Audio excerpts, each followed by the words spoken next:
भैया ये क्या कर रहे हो? सर ये हम अंडा इकट्ठा कर रहे हैं।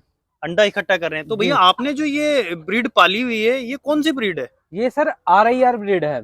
अच्छा, तो इस RIR ब्रीड का क्या फायदा है, कितने अंडे दे देती है ये? सर ये अंडा देने के लिए बेशुमार अंडा देती है, अंडा देने की ब्रीड है मेनली ये। जी। और अगर हम इसकी बात करें अंडे देने की कैपेसिटी की, तो अंडा इसका एक साल में 230 से 250 अंडा है। मतलब एक साल में जी 230 से 250 अंडे दे जी देती जी है। बिल्कुल सर। तो दोस्तों आप देख सकते हैं यहाँ अंडे की बाल्टी भरी हुई है और यहाँ पे हो रहा है देसी मुर्गी पालन। और ये है ब्रीड RIR।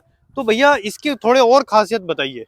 सर ये सबसे पहले तो इसकी देसी RIR ब्रीड की जो खासियत है वो ये है कि ये अंडा देने में बेशुमार है, और नंबर 2 इसकी इम्यूनिटी पावर बहुत स्ट्रोंग है। अच्छा, जी। तो बीमारी आती है इसमें? बीमारी बिल्कुल आती है सर्दी गर्मी के हिसाब से, पर बहुत कम आती है। अच्छा, तो मतलब ये इसकी इम्यूनिटी पावर इतनी ज्यादा है कि हैंडल कर जाती जी है, बिल्कुल। टैकल कर जाती जी है। जी तो मान लीजिए अगर कोई इसका पालन करना चाहे, जी देसी मुर्गी पालन का RIR ब्रीड से, जी। तो वो कम से कम कितने चूजे से शुरू करे? सर कम से कम अगर नवा फार्मर है तो वो लगभग 200 चूजे से शुरू करे। अच्छा। क्योंकि 200 चूजे से शुरू करने से एक तो फार्मर भाई को एक्सपीरियंस होगा, जी एक उसका ज्यादा नुकसान नहीं होगा। जी।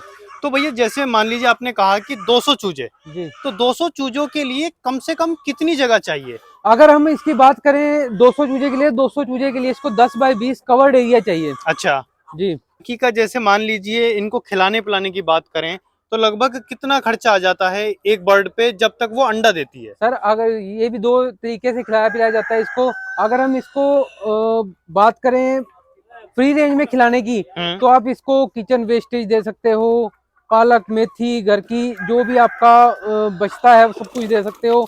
जी। मक्का बाजरा कुछ भी देना चाहो वो दे सकते हो। और अगर हम इसकी बाजार बाजार की फीड की बात करें, तो बाजार की फीड पे लगभग आपको ये 400 रुपए का बर्ड तैयार होके पड़ता है, जो कि 5.5 से 6 महीने में तैयार होता है। अच्छा, तो अंडा जो देना शुरू करेगी वो कम से कम कितने टाइम में देगी? 5.5 से 6 महीने में अंडा देना शुरू करती है। अच्छा, 5.5 से 6 महीने में। जी और एक अंडे की जो कीमत है, ये जो अंडा है जी। देसी, तो इसकी क्या कीमत रहती है मार्केट में? सर अगर हम इस अंडे की बात करें कीमत की, तो अगर हम रिटेल की बात करें तो रिटेल में इसकी कीमत लगभग 20 से 25 रुपए बिकता है। अच्छा, 20 से 25 रुपए का चला 20 से जाता है। 25 रुपए का बिकता है, वो अलग अलग एरिया के हिसाब से बिकता है बाकी। जी। और इसका जो चिकन जाता है, कितने रुपए के हिसाब से चला जाता है? सर वही बात है कि अगर हम इसको रिटेल में बात करें तो इसका जो पूरा बर्ड है वो 800 रुपए का भी बिक जाता है और 1000 रुपए का भी बिक जाता है। जी। और अगर हम इसकी होलसेल में बात करें, इसके अंडे की जो वैल्यू है वो 9 रुपए से 10 रुपए होलसेल में है। और इसके जो चिकन की वैल्यू है वो पर केजी के हिसाब से जाता है, रोज की मंडी होती है। रोज की मंडी होती जी। है। तो 200 चूजे से एक किसान लगभग कितनी आमदनी कर सकता है? अगर हम 200 चूजे से आमदनी की बात करें तो लगभग आपका 100 अंडे के करीब ये बर्ड देगा आपको डेली का। वही रिटेल में अगर आप इसे सेल करेंगे तो रिटेल में आपकी जो आमदनी होगी, किसान हमारे किसान भाई की जो आमदनी होगी वो लगभग 2000 रुपये पर डे होती है, जो 20 रुपए के हिसाब से हम अंडा बिक जाता है। फिर भी वो कम से कम अगर बेचे तो 10 रुपए के हिसाब से भी अंडा बेचता है, तो भी उसको अच्छा प्रॉफिट हो सकता है इससे। तो रोहित भाई अगर कोई ये चूजा लेना चाहता है और ये करना चाहता है देसी पालन, तो वो कहाँ और किस नंबर पे संपर्क करे आपके? अगर कोई भी फार्मर भाई चूजा लेना चाहता है तो वो हमारे नंबर पे संपर्क कर सकता है। हमारा नंबर है 9996569551।